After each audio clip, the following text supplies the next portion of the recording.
pokalbį su tavim norėčiau pradėti nuo klausimo, kodėl kažkuriuo metu pasidaro svarbu ir nusprendė žmogus įkurti kultūros centrą, kultūros įstaigą kažkur Aleknaičiuose, ne Vilniuj, ne Kaune, ne Klaipėdoj, ne kažkur prie muziejaus, ne kažkur, kur turistai būriais vaikšto, o kažkur regione, kažkur mažesnėje gyvenvietėje, kur turbūt vis tiek yra truputį lošimas, ar būsi suprastas, ar būsi priimtas ir kaip tai vyksta ir kodėl tai turbūt yra labai svarbu, kad menas ir įvairūs jo aviliai steigtųsi visur ir įvairiose vietose.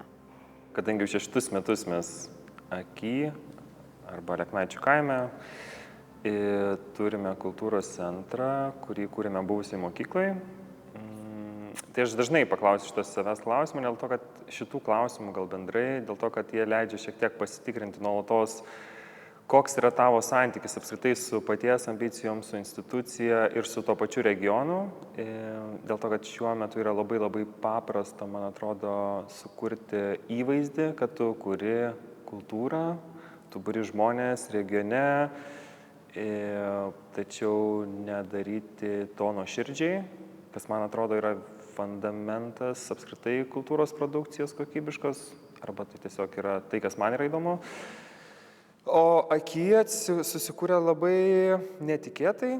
Mes tiesiog paveldėjom mokyklos pastato dalį, kurie mokėsi mano tėtis, ten prie pat gyvena mano seneliai, tai mes paveldėjom mokyklos dalį ir tuomet gavau skambutį iš vienos bičiulės, Aistės Lubei, Artscape vadovės, jinai man pasiūlė nupirkti likusią mokyklos dalį. Sako, yra europinis projektas, rašom projektą, turėsim naują kultūros erdvę.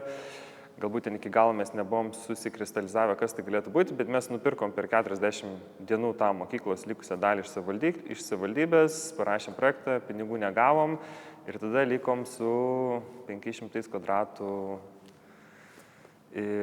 su kuriais reikėjo kažką daryti. Tai čia toks gal buvo pirma pasiekmė tokio gal net ir šiek tiek oportunizmo, kuris buvo dabar vertinant gana nuoširdus, nes iš tikrųjų man ir mano šeimai, kuri labai prisideda prie Aky, yra tiesiog gera būti kaime. Iš ten yra gilusi didžioji dalis mano giminės, mes nesame miestiečiai, mes visi esame iš kaimų. Jo, mes kažkaip kiekvieną vasarą leisdavom laiką su skirtingais bičiuliais toje mokykloje ir žinant, kas yra meno rezidencijų tuo metu, įsivaizduojant, kaip yra kūriamos kultūros institucijos, jau ir dirbant jose, tai čia, sakykime, kalba eina apie 2016, 2017, 2018 metus, tai po truputį kirbėjo ta mintis, gal iš tikrųjų visai ir verta rimtai pažiūrėti šitą projektą. Ir ilgainiui dabar jau matau, taip jau retrospektyviai šiek tiek žiūrint, kad iš tikrųjų, man atrodo, kiekviena karta, ypatingai ateinanti karta, jinai atsineša naują žodyną, naujas kažkokias kultūrinės patirtis, kurios gali manifestuotis per kažkokios vietos kūrimą. Ir mes turime net ir istoriją Lietuvoje susijusią su tokiom vietom, ar tai, sakykime, Kūlgrindos stovyklos, kurias organizavo Robertas Narkus ir Milda, ar dar kažkokios kitokios savalaikės galerijos meno, kurios buvo Vilniuje, kurios grynai ateina jauni žmonės, jie nori kažką padaryti, kažką sukurti ir mato, kad reikia greitai tai padaryti, nes ta energija kažkuriuo metu išgaruos ir reikia greitai tas vietas, nes į kažkokias jau išsivyščiusias institucijas tu to greitai nepadarysi juose. Tai tiesiog pasitaikė mums tokią progą. Ir betvarkant pastatą, darant talkas, leidžiant laiką kartu su skirtingais žmonėm, tiesiog ir ta vertė atsirado, žinai, kad tu kuri kultūrą ne per paraiškų tik tai rašymą ir kažkokio įvaizdžio kūrimą, bet, realiai leidi laiką tenais, patiri tą vietą, patiri jos istoriją ir, man atrodo, čia labai fundamentaliai ir susikuria iniciatyvos, kurios yra savalaikės. Tai taip ir buvo.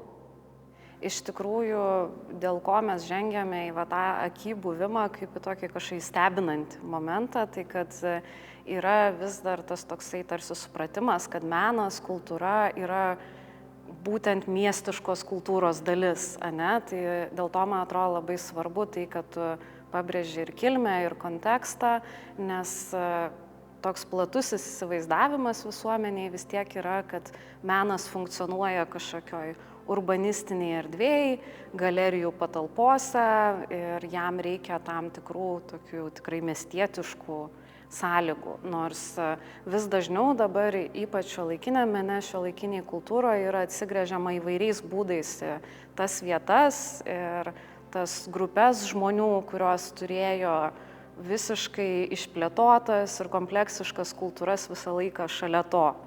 Kokius žmonės ir kokias praktikas akį galiausiai pritraukia. Ir dabar, kai jau ta vieta yra aktyvi ir veikianti, ką tu matai joje skleidžiantis, kas galbūt buvo staigmena, o kokie lūkesčiai išsipildė, gal buvo nesėkmių, kurios buvo produktyvios ar dabar yra įdomios, bet jo labiausiai turbūt, kas galiausiai susibūrė aplink šią vietą. Mes turime šiuolaikinio meno lauke atskaitos taškus, ką mes laikome menu, ko mes nelaikome menu.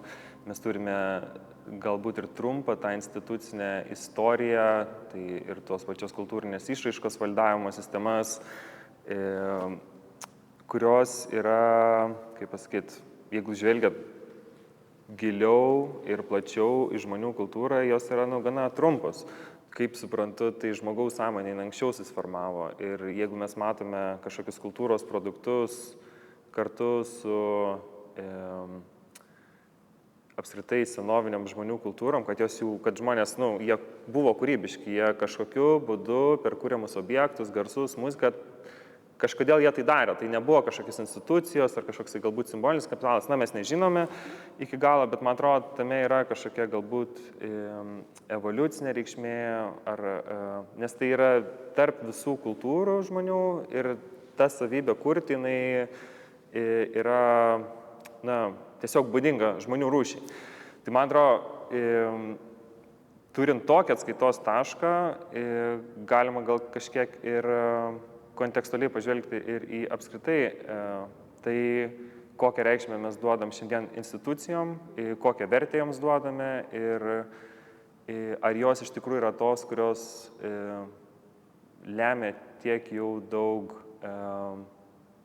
mūsų kultūros patirime, nes aš kai žiūriu ir šiuolaikinę kultūrą, tai aišku, čia tarp tų sąvokų mes galėtume pasiklysti ir aš tikrai nesu akademikas, kuris labai išsamei išmano visą tai, bet man apskritai gal yra įdomi žmogaus savybė, noras kurti ir apmastyti savo patirtis.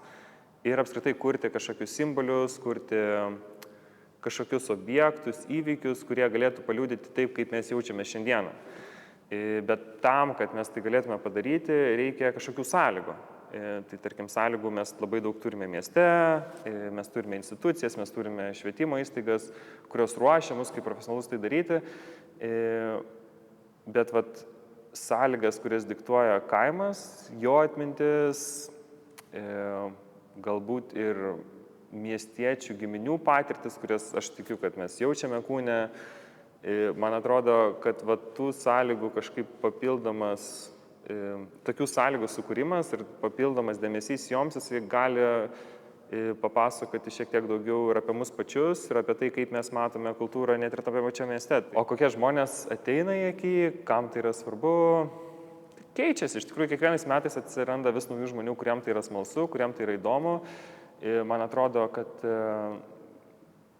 erdvė gali būti, ne tik turinti tą tvarę nuolatinę bendruomenę, ko galbūt reikalautų, kažkokie ekonominiai modeliai arba skirtingos bendruomenės sampratos, bet pas mus žmonės atvyksta iš, sakykime, keletos skirtingų poreikių. Tai vieni tai be abejo yra tie, kurie kūrė akį, kurie prisidėjo prie jos kūrimo. Ir kai sakau kūrė, tai yra ne tai, kad tu sėdėjai ir mąstai, tarsi tu valiai grindis, valiai šaldytuvus, išnešiai visokiausius baldus, tiesiog leidai toje erdvėje laiką ir skyrė jai meilės ir tą darys rūpesčių ir man atrodo, čia toks vienas svarbiausių yra apskritai kokybiškos kultūros pavyzdžių, kai tau rūpi tai, ką tu darai ir tu tai darai iš kažkokio vidinio poreikio, kuris tikriausiai pasakoja šiek tiek ir apie mus.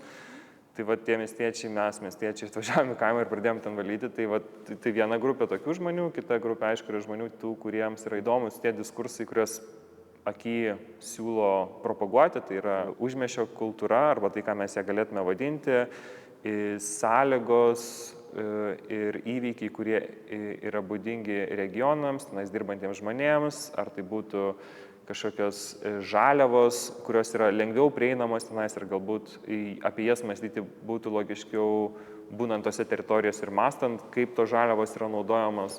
O trečia grupė tikriausiai yra tie žmonės, kuriems tiesiog reikia kurti tyloje, kurie nenori miesto šurmulio ir kuriems, man atrodo,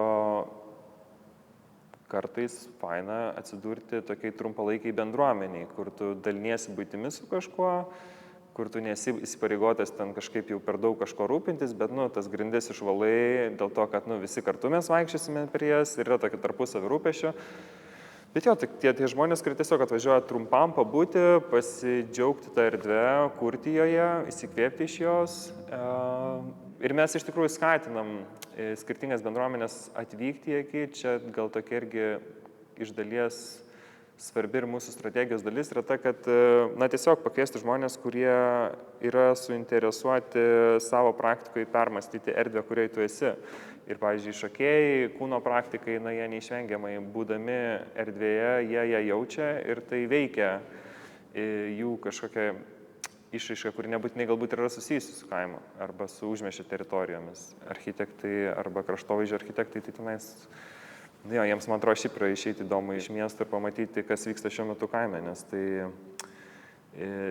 kaimo teritorijose, regionuose yra be galo daug pastatų statoma, visokiausia infrastruktūra vystoma, apie kurią mes galbūt per mažai kalbame, bet iš tikrųjų, kuri labai labai daug lemia apskritai žmonių gyvenime. Tai yra ir visa maisto, žaliavų infrastruktūra, įvairiausi pinigų panaudojimo būdai, įsisavinimai pinigų ir taip toliau. Tai, man atrodo, tas kontekstas yra labai imlus mąstymui.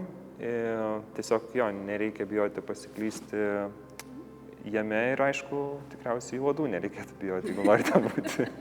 Atrodo labai svarbu pakalbėti apie edukaciją, kaip būtent apie tai, kas leidžia mums suprasti kultūros svarbą ir ją matyti, bet kas nebūtinai skamba labai viliojančiai, nes kasgi nori ateiti į muziejų ar į galeriją ir ten namų darbus daryti. Tai kaip tas įsitraukimas į meną, į jo suvokimą iš tikrųjų veikia, kaip tai gali būti nenuobodu, kodėl yra labai svarbu, kad ši dalis irgi būtų sistemiškai gal palaikoma, o ne tiesiog palikta kažkaip tvarkytis pagal aplinkybės.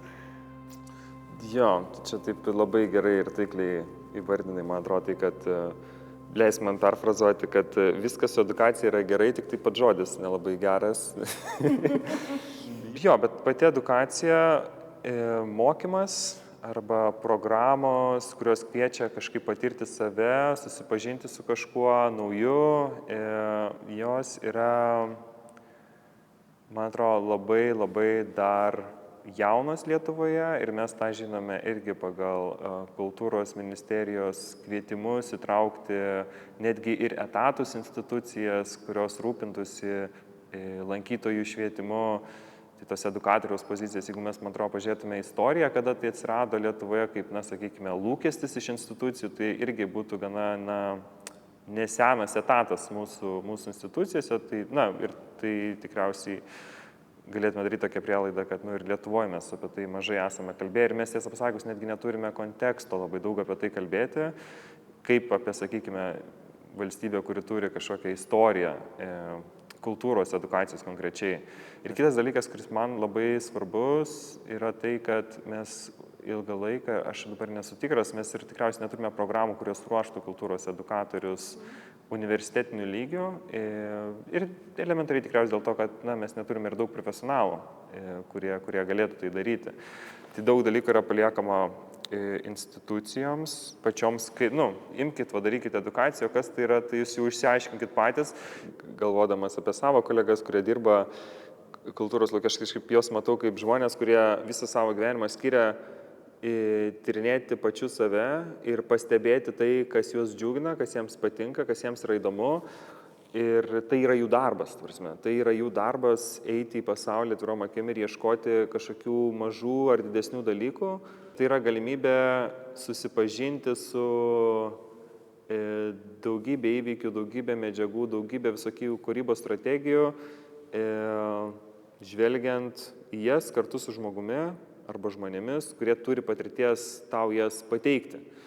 Aš suprantu, kad labai daug žmonių turi tas skaudžias mokyklos patirtis, kai tave už rankos nusiveda į muziejų ir sako, trafaretai, arba žinai, veltinis. Ir aš nieko prieš neturiu, nei prieš trafaretus, nei prieš veltinius, bet tiesiog, čia žinai, kaip ir į muziejų, kai tu atini, tu dažnai net netini meno, sakykime, nebent esi tenais kažkoks kultūros lauko profesionalas, tu atini tiesiog praleisti laiką ir susipažinti, patirti.